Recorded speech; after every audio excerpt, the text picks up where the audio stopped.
Hello, everybody, and welcome to episode number 41 of Diehlman at Halftime, the NBA podcast that tops all others. I'm your host, Larry Diehlman. If you're joining us for the first time, welcome aboard, and if you've been a loyal listener, welcome back. We have much to get to today and not a lot of time to do it. We have 5 sections that we'll get into: a general overview of the NBA this week, and our usual highlight, lowlight, random stat, and game of the week.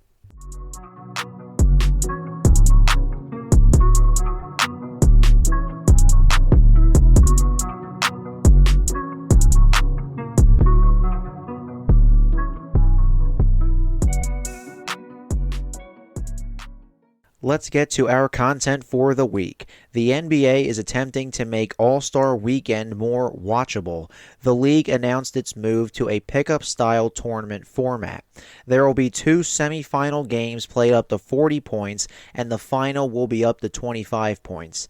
With last year's All-Star game having a final score of 211 to 186, no, that is not a typo, it truly showed the lack of effort from players, especially on the defensive end. Damian Lillard, for instance, was pulling up from half court multiple times. The All-Star game is on Sunday, February 16th at Chase Center in San Francisco. Oh boy, the Philadelphia 76ers season continues its freefall. We've already discussed Joel Embiid slugging a reporter for a story the reporter wrote, which referenced Embiid's late brother. Injuries with Embiid, Tyrese Maxey, and Paul George have prevented the team from building chemistry and rhythm. The Sixers are in the basement of the Eastern Conference.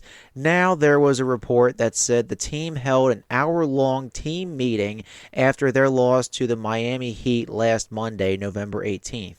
Basically, Maxey challenged Embiid to be more on time because it impacts everyone on the team. Embiid took the challenge to heart, but he said he's, quote, sometimes confused about what the Sixers are attempting to execute on the court. I'm sorry, what?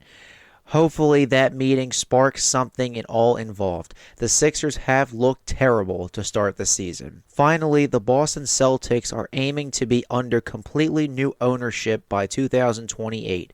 Current owner Wyc Grousbeck said he and his family will continue to govern the Celtics for another 3 years, but he said there's been plenty of interest from buyers. The current ownership group announced plans to sell their stake just days after Boston claimed their 18th championship back in June. A majority stake is expected to sell within the coming months, and the remaining stake will go in 2028. Grousbeck has led the Celtics since 2002. This episode is entitled Required Substitutions. So, who's raising eyebrows at the moment?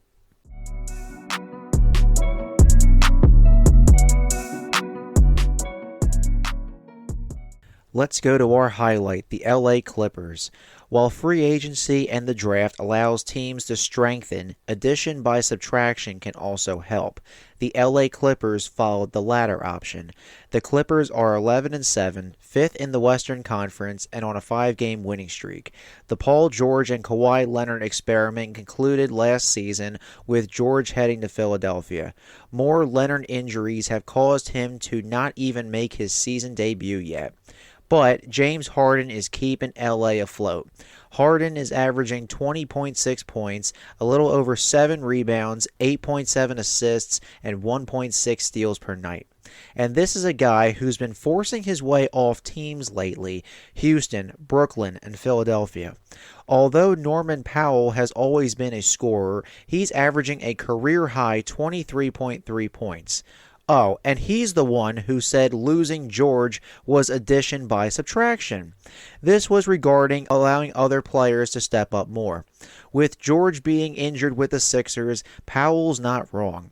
Players like Ivica Zubac, Amir Coffey, and Derrick Jones Jr., who was on Dallas's finals team last year, round out LA's rotation. Leonard's health is always a factor, but he makes a huge difference when healthy. Let's see if they can get out of the first round this year. Their next game is tonight, Monday, November 25th at 7:30 p.m. They will be in Boston to face the Celtics.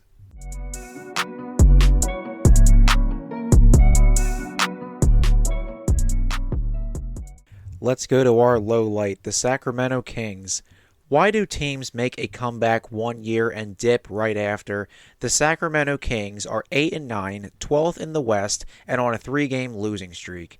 Following years of missing the playoffs and underachieving, and after hiring head coach Mike Brown, Sacramento made the postseason in the 2022-23 season.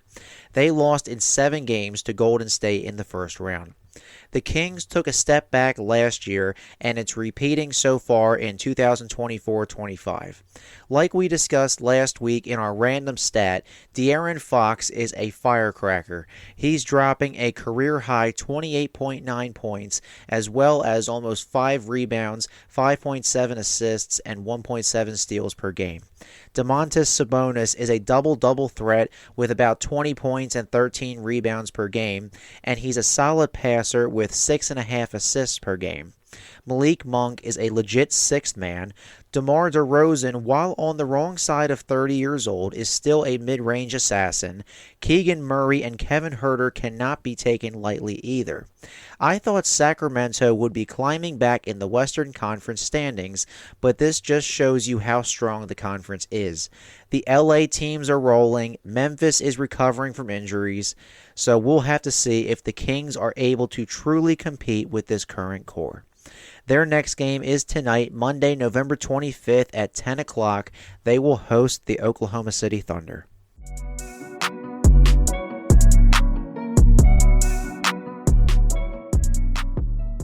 Let's go over to our random stat. What makes the NBA different from previous decades is defensive effort. Whistle-happy refs calling fouls and better offensive players override defense. One Atlanta Hawks player has been bypassing this assumption. Dyson Daniels is leading the league with 3.2 steals per game. The second highest player, Oklahoma City's Jalen Williams, nicknamed J-Dub, with 2.2 swipes per game. Ever since being sent to Atlanta from New Orleans this offseason in the DeJounte Murray trade package, Daniels has become a full-time starter. He spent 2 years with the Pelicans, in which last year featured his career high in steals, 1.4 per game. He had a career-high 7 steals versus Detroit on November 8th, and in early November, Daniels had a stretch of 4 straight games with 15-plus points and 5 or more steals. It was the first time this was done since the 1989-90 season, where Michael Jordan did it. Look, I'm not saying Daniels is turning into Michael Jordan. It's a big accomplishment, though. Atlanta's biggest issue in recent years has been defense, and picking up Daniels in the process might have been a home run. Keeping up this steals per game average across 15 games thus far is impressive. Now, if only he could spread his defensive abilities to the rest of the team.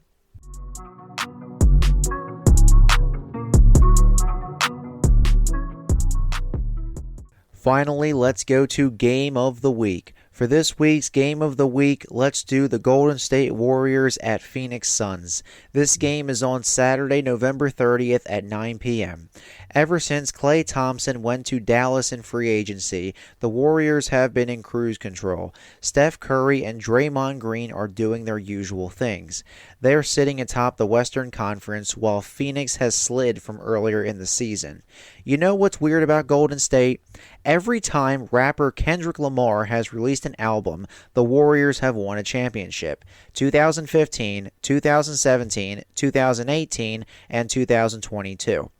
And he just released an album this weekend. Well, meanwhile, the Suns are trying to stop a 5-game skid. Kevin Durant and Bradley Beal have been sidelined for at least the past 5 games each, but they're aiming to return this week. The head coaching battle of Steve Kerr and Mike Budenholzer should be good too. I'll side with the Warriors 107-101.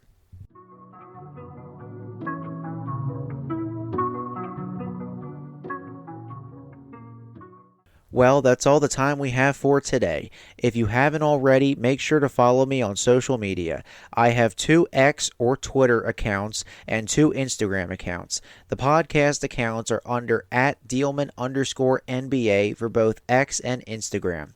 My personal X account is @LarryDiehlman18 and my personal Instagram is @Mr_Sports18.